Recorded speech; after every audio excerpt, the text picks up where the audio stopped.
Al via da oggi, martedì 7 a lunedì 13, la giornata di raccolta del farmaco durerà una settimana.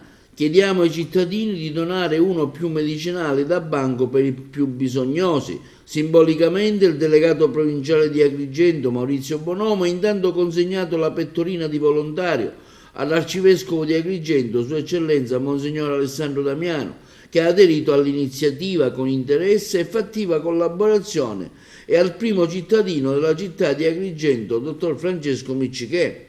Intanto i farmaci raccolti saranno consegnati alle realtà assistenziali convenzionate che si prendono cura di persone in condizioni di povertà sanitaria, offrendo gratuitamente le medicine. La crisi internazionale ha causato un aumento del costo della vita che si ripercuoterà sulle famiglie povere, sulle stesse realtà assistenziali cui si rivolgono quando hanno bisogno di aiuto. Donare è un farmaco per chi non può permetterselo, un modo per esprimere, attraverso un semplice gesto di gratuità, il meglio della nostra umanità, per dare un segnale di speranza.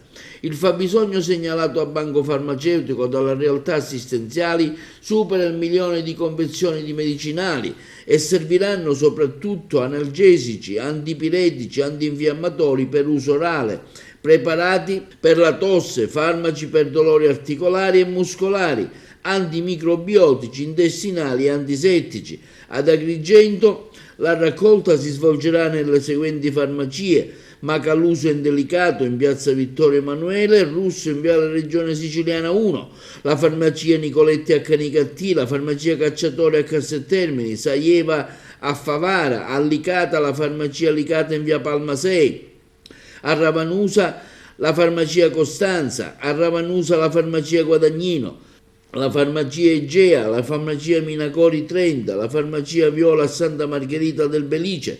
I volontari del Banco Farmaceutico saranno inoltre presenti e indirizzeranno gli utenti all'acquisto dei farmaci necessari. La giornata del farmaco si svolge sotto l'alto patronato della Presidenza della Repubblica Italiana.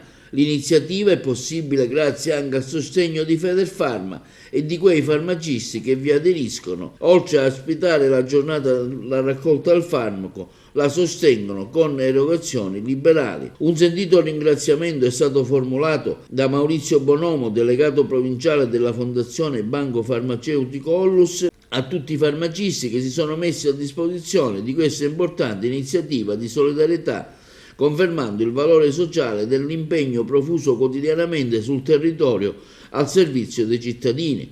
Bonomo continua anche ringraziando i tanti volontari e i consumatori che con la loro generosità consentiranno di raccogliere medicinali necessari a sostenere chi è costretto a dover scegliere se mangiare o curarsi.